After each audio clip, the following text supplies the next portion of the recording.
안녕하세요. 축구 전문 기자 한준입니다. 토트넘 허스퍼가 캡틴 손흥민 선수의 결승골로 2023-2024 시즌 프리미어리그 18라운드 에버튼과의 경기 2대1로 승리했습니다. 파죽의 3연승을 달리면서 프리미어리그 4위로 뛰어 올랐는데요. 결코 쉽지 않은 경기였습니다. 사실 패배할 수도 있었던 위기가 많았던 이번 에버튼전, 손흥민 선수의 골이 승리의 결정적인 열쇠가 됐던 배경, 이날 경기 주요 장면 통해 분석해드리도록 하겠습니다. 2023-2024 시즌 프리미어리그 18라운드 전반기가 거의 끝나가고 있는 상황인데요. 토트넘이 에버튼과 홈경기 2대1로 승리하면서 승점 36점으로 디펜딩 챔피언인 맨체스터 시티를 제치고 4위로 뛰어 올랐습니다. 물론 맨체스터 시티가 피파 클럽 월드컵 참가로 인해서 이번 18라운드 경기를 다음에 치르게 됐기 때문에 한 경기를 덜 치른 상황이긴 하지만 챔피언스리그 진출권 경쟁에서 우위를 점하면서 먼저 4위 고지에 올라서 승점차 리드 상황에서 향후 일정을 치를 수 있는 것은 분명히 호재라고 볼 수 있겠고요. 에스턴 빌라가 셰필드 유나이티드와 깜짝 1대1 무승부를 기록하면서 토트넘과 승점 차이가 크게 벌어지지 않았어요. 승점 차이가 3점으로 어떻게 보면 좁혀진 상태고요. 아스널과 리버풀의 선두권 경쟁팀 간 대결, 이 경기 결과에 따라서도 양팀 다 승점 3점을 얻을 수는 없으니 토트넘은 우승권 팀과의 승점 차이를 최대한 좁힐 수 있는 좋은 흐름을 만들게 됐습니다. 더구나 이번 경기를 통해 손흥민 선수가 리그 올 시즌 11호 골을 기록하면서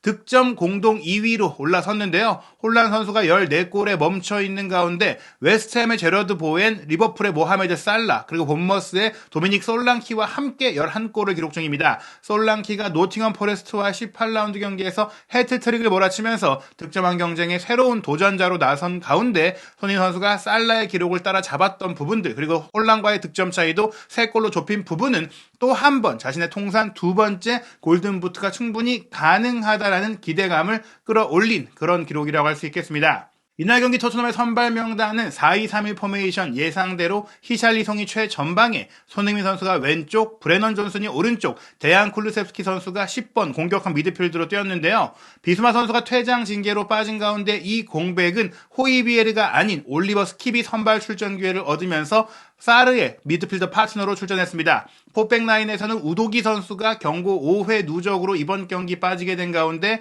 에메르송 로얄 선수가 왼쪽 풀백으로 뛰었고요. 센터백 라인은 벤 데이비스와 로메로, 오른쪽 풀백은 페드로 포로, 골문은 비카리오가 지켰습니다. 이번 경기 벤치 명단에는 반가운 소식이 있었는데요. 부상으로 빠져있던 잉글랜드 19세 이하 대표 수비수 애슐리 필립스가 회복해서 벤치에 들어왔고, 또 조바니 로셀소도 가벼웠던 부상을 털어내고 벤치 명단에 들어왔습니다. 에릭 다이어도 벤치에 있긴 했는데요. 도링턴이라든지 돈리 같은 유망주들, 벨리스와 브라이언 힐도 벤치에 있었습니다. 그리고 호이비에르 선수도 벤치에서 후반 출격을 준비했는데요.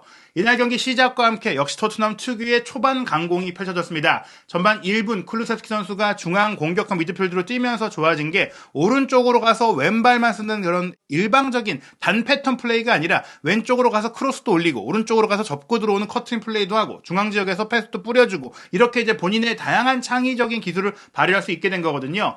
초반에 클루세스키가 왼쪽 측면으로 이동해서 반대편으로 크게 열어준 크로스 패스를 사르가 받아서 그대로 하프발리 중거리 슈팅을 때린 것이 바운드 되면서 골문으로 향했는데, 아쉽게도 픽포드 골키퍼의 정면으로 향하긴 했지만 이러한 패턴들, 측면을 흔들어 놓고 사르가 뒤에서 달려들어오면서 슈팅한 이런 패턴들이 상대 에버튼의 수비를 크게 흔드는 모습들이 있었습니다. 다만 에버튼의 공격도 날카로웠는데요. 무엇보다 벤탄쿠르도 부상이고 비수마도 없는 이런 상황들, 메디슨이 또 뒤를 커버해주지 못하면서 공을 소유하지 못하는 상황들은 분명히 토트넘의 리스크가 됐습니다. 전반 7분에 중앙지역에서 페드로 포로가 인버티드 풀백으로 들어와서 스킵에게 공을 가볍게 넘겨줬는데 이 패스를 스킵 선수가 제대로 컨트롤하지 못하면서 컨트롤을 좀 길게 공이 튀었어요. 사실 이전에도 스킵이 출전했을 때 이런 장면들 때문에 공을 확실하게 확보하지 못하고 차단되면서 역습 기회를 상대에게 내주는 그런 위험한 장면들이 있었는데, 이 장면에서도 스킵이 공을 완벽하게 소유하지 못하면서 맥닐에게 공을 빼앗겼고, 맥닐이 이 공을 끌고 올라가면서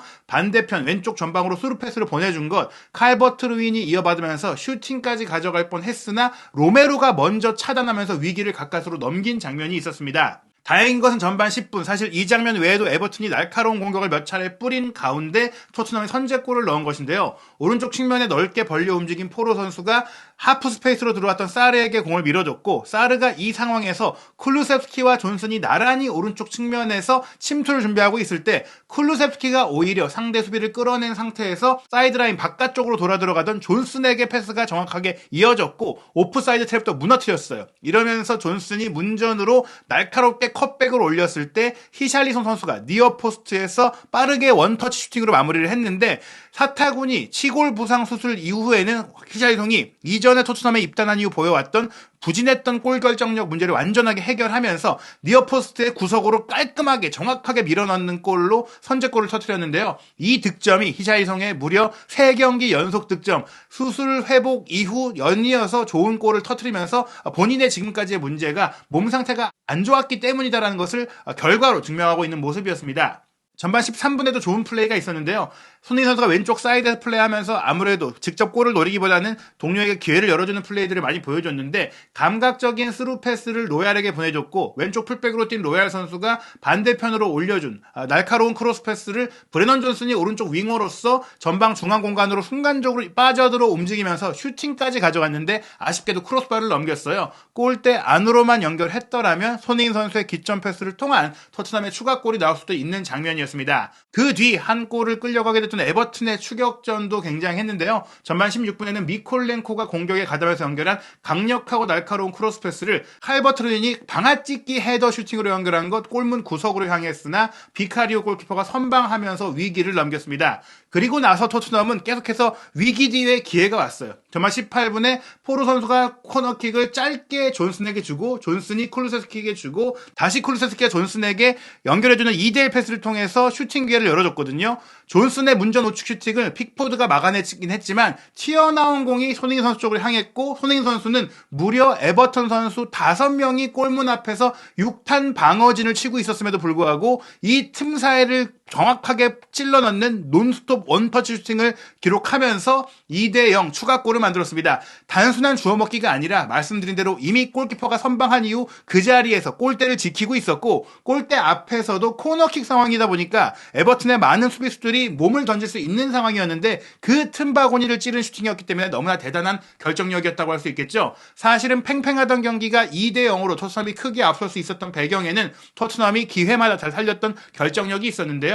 이러한 가운데 에버튼에겐 악재가 또 하나 생겼습니다. 전반 24분에 핵심 미드필드인 가나 게이 선수가 부상을 입으면서 안드레 고메스를 급히 투입하게 됐는데 에버튼 입장에서는 이게 오히려 전화위복이 됐어요. 왜냐? 애초에 공세가 더 필요한 상황이긴 했는데 안드레 고메스가 투입된 이후에 굉장한 활동성과 창의성과 공격성을 보여주면서 에버튼의 반격의 열쇠가 됐던 것입니다.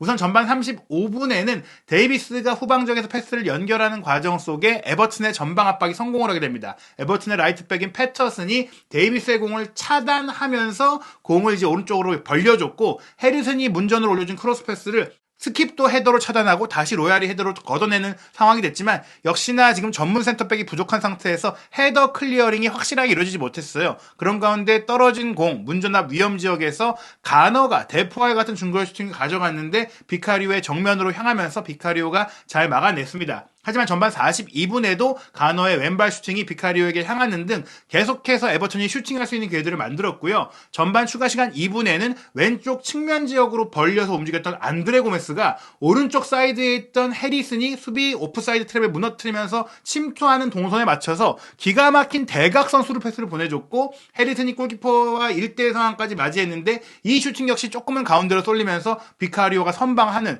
그런 이제 위기를 넘긴 상황들이 토트넘이 계속 있었습니다. 전반전 토트넘이 2대0으로 앞선 채 마치긴 했지만 기대 득점 기록을 보면 토트넘이 0.86골, 에버튼이 1.06골로 오히려 에버튼이 훨씬 더 유력한 기회를 만들었고요. 볼 점유율은 토트넘이 64%로 앞섰지만 슈팅 숫자 9대5, 유효 슈팅 5대4로 오히려 에버튼이 더 많은 슈팅을 뿌렸고 빅찬스는 2대2였지만 비카리오 골키퍼가 무려 5개나 선방을 했기 때문에 토트넘이 실점하지 않을 수 있었다. 심지어 에버튼은 9개의 슈팅 중에 8개가 토트넘의 페널티 에어리어 안에서 나왔다는 점에 있어서는 토트넘이 어떻게 보면 에버튼의 공격을 잘 막지 못했다라고 볼 수 있겠죠. 설상가상으로 토트넘은 후반전 시작과 함께 에릭 다이어를 교체 투입해야 했는데요. 이날 경기 선발 출전했던 로메로 선수가 일찌감치 칼버트린에게 조금 밟히는 발뒤꿈치에 부상을 입는 상황들이 있었는데 벤치에 있는 모습을 보니까 요 발뒤꿈치의 문제보다는 햄스트링 쪽에 이제 아이싱을 하는 모습이 포착이 됐거든요. 어떻게 보면은 발뒤꿈치 부상 이후 다른 쪽에 근육 부하가 온 게 아닌가 싶긴 한데 큰 부상이 아니게 발휘하는 상황이 된 거죠. 다이어가 나왔을 때마다 토트넘이 좋지 않은 배후 수비 커버가 안 되는 하이라인 수비의 문제를 드러내왔는데 실제로 다이어가 들어왔던 후반전에 토트넘은 완전히 에버튼의 경기를 장악당했습니다. 51분에는 로얄을 향한 안드레 고메스의 압박에 이어 안드레 고메스의 패스를 받은 칼버트루인이 문전 우측에서 다이어의 블로킹 차단이 늦어지면서 슈팅을 빠뜨리고 말았고 이 슈팅이 그대로 골망을 갈랐거든요. 에버튼이 2대1을 만든 줄 알았으나 VAR 체크를 통해서 안드레 고메스가 로얄을 압박해서 공을 빼앗아내는 순간에 발도 밟고 또 파울로 밀어냈다라는 판정이 내려지면서 이 골은 다행히 토트넘 입장에서는 취소가 됐습니다. 그리고 나서 토트넘이 추가골을 넣을 수 있는 기회가 있었는데요. 56분 문전 우측에서 존슨이 바깥쪽으로 빼준 공을 사르가 강력한 슈팅으로 연결한 것을 픽포드가 선방을 했어요. 히샬리송과 쿨루세스키, 손흥민 선수가 앞에서 계속해서 밀착 대인 방어를 받다 보니까 슈팅 공간을 찾기가 쉽지 않았거든요. 이런 가운데 사르 선수가 좋은 슈팅을 이선에서 많이 뿌렸지만 픽포드 역시 좋은 선방을 보여줬습니다. 62분에 에버튼이 또 한 번 득점에 근접한 기회를 만들어냈는데요. 오른쪽 사이드에서 해리슨 선수가 기가 막힌 왼발 아웃프론트 패스를 배후로 연결했고 가너 선수가 순간적으로 수비 배후로 빠져들면서 노마크 상황이 됐고 여기서 하프발리 슈팅까지 때렸지만 골포스트를 맞고 나오면서 토트넘이 실점 위기를 넘겼습니다. 역시 이 장면에서도 다이어의 대응이 늦었고 순발력이 떨어지는 모습들이 나오면서 토트넘이 계속해서 흔들렸는데요. 63분에는 히샬리송 선수가 허리 통증을 호소하는 가운데 포스테콜로 감독이 호이비에르를 투입하면서 중앙 수비를 보강하고 손흥민 선수를 원톱으로 올리면서 조금은 안정지향적인 경기를 했습니다. 그런 가운데 65분 계속해서 에버튼이 총공세를 펼치는 가운데 손흥민 선수가 자기 진영부터 상대 진영까지 단독 돌파로 공을 끌고 올라가서 왼쪽 사이드에서 벌려서 움직였던 사르에게 패스를 해줬거든요. 하지만 여기서 사르 선수가 다시 손흥민 선수에게 줬더라면 손흥민 선수가 슈팅할 수 있는 기회가 될 수 있었는데 무리한 슈팅을 하다가 수비에게 막혔어요. 본인이 욕심을 냈다기보다는 개인적으로는 조금 시야가 좁지 않았나 싶긴 했지만 손흥민 선수도 이 장면에서 굉장히 사르에게 좀 화를 내는 장면이 있었거든요. 왜냐하면 이 장면 전에도 존슨이 오른쪽에서 무리하게 또 본인이 욕심을 내며 슈팅한 장면들이 있었고 공을 끌고 올라가는 과정 속에서 손흥민 선수와 쿨루세스키의 동선이 겹친 장면들도 있었어요. 2대0 리드로 여유 있다고도 볼 수 있겠지만 계속해서 에버튼이 쫓아올 수 있는 그런 기회를 많이 만들고 있었기 때문에 결코 쉽게 판단할 수 있는 경기가 아니었거든요. 확실하게 경기를 끝내기 위해서는 세 번째 골이 필요했는데 선수들이 기회를 조금 너무 허비하는 장면들이 있었습니다.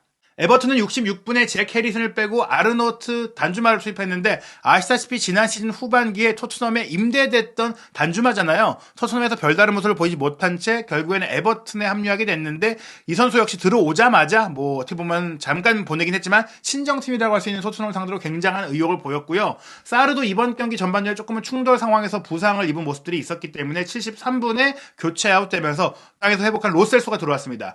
여기서 로셀소가 들어와서 몇 차례 좋은 창의적인 플레이를 보여줬는데요. 75분에 로셀소의 스루 패스가 배후로 이어졌을 때 애초에는 패터슨이 먼저 공을 확보했지만 쿨루세스키가 끝까지 포기하지 않고 달려들어서 압박해서 패터슨의 공을 따낸 이후 문전까지 치고 들어가 왼발 슈팅을 가져갔는데 이게 아쉽게도 픽포드 골키퍼의 선방에 막혔습니다. 정말 치열한 일진일퇴의 공방전이 벌어졌는데요. 76분에는 왼쪽 사이드에서 가너가 중앙으로 밀어준 공을 안드레 고메스가 이어받아서 문전 왼쪽으로 치고 들어간 이후 직접 왼발 슈팅까지 가져간 게 옆금으를 때렸습니다. 에버튼은 79분에 중앙 미드필드인 오나나를 빼고 스트라이커인 베투를 투입하면서 총공세에 나섰는데요. 이 총공세의 결실을 82분에 맺게 됩니다. 코너킥 상황에서 뒤로 흐른 공을 안드레 고메스가 이어받아서 대포알 같은 오른발 대각선 슈팅을 연결했고 이 슈팅은 다이어를 지나쳐서 비카리오 골키퍼까지 막을 수 없는 구석으로 이제 빨려 들어갔습니다. 에버튼이 2대1을 만들면서 사실은 토트넘이 이렇게 막판에 골을 내주고 다 잡은 승리를 놓치는 그런 악몽 같은 기억들이 있었기 때문에 아슬아슬한 상황이었거든요. 실제로 84분에는 맥닐의 스루 패스를 받은 단주마의 배후 침투에 의한 슈팅이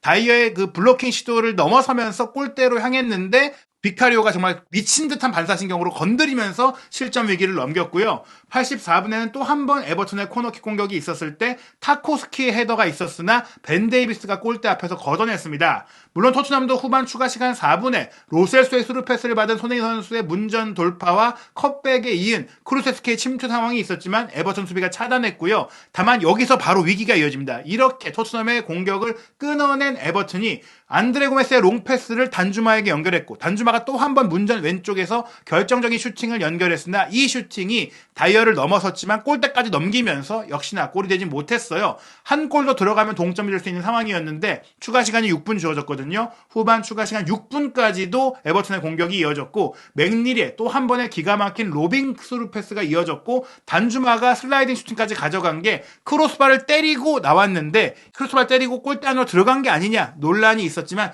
골라인 테크놀로지 사람의 눈이 아닌 기계를 통해 명확하게 확인한 결과 골라인을 확실히 넣지 못했다라는 판정이 내려지면서 결국엔 토트넘이 아슬아슬했던 2대1 승리로 이번 경기를 마쳤습니다. 박싱데이 일정 다른 유럽 주요 리그들은 이제 휴식기에 돌입했지만 토트넘과 프리미어리그 팀들은 아직도 많은 경기를 치러야 하는데요. 12월 29일 한국 시간으로 금요일 새벽 4시 30분 브라이튼과의 원정 경기로 프리미어리그 19라운드 전반기 마지막 경기가 열립니다. 그리고 곧바로 후반기 첫 경기가 진행이 되는데요. 한국 시간으로 12월 31일 일요일 밤 11시 본머스와의 홈 경기입니다. 그 이후 2024년에는 1월 6일 토요일 새벽 5시 번리와의 FA컵 경기를 통해서 토트넘이 새해 일정을 시작하게 되는데 손흥민 선수는 1월 2일에 클린스만 감독이 이끄는 한국 대표팀의 아시안컵 일정을 소화하기 위해 차출 예정이기 때문에 현재 상황으로는 번리전의 출전은 불가능한데요. 토트넘 측에서 번리전까지 뛰고 가면 안 되느냐라는 요청을 해왔다라고 하기 때문에 이 결과에 대해서는 지켜봐야 될 것 같습니다. 말씀드린 대로 한국 대표팀은 1월 2일에 완전체 소집하게 되는데요. 오는 12월 28일 목요일 오전 11시에 아시안컵 최종 엔트리를 발표하고 1월 6일 토요일 밤 10시에는 아랍에미리트의 아부다비에서 이라크 대표팀과 평가전을 치른 이후에 1월 15일 밤 8시 30분에 바레인과 첫 경기를 치르게 됩니다. 그리고 1월 20일 요르단전, 1월 25일 말레이시아전으로 조별리그 일정을 마치고 16강, 8강 결승까지 모두 올라갈 경우에는 2월 10일까지 손흥민 선수가 대표팀 일정을 소화하고 그 다음에 한국 대표팀의 일정을 마치고 토트넘으로 향하게 되는데요. 과연 손흥민 선수 언제 한국 대표팀에 합류할지 또 토트넘에서의 일정은 어떻게 진행되고 토트넘의 경기는 어떻게 되는지 한준TV와 함께 최신 소식 확인하시기 바랍니다.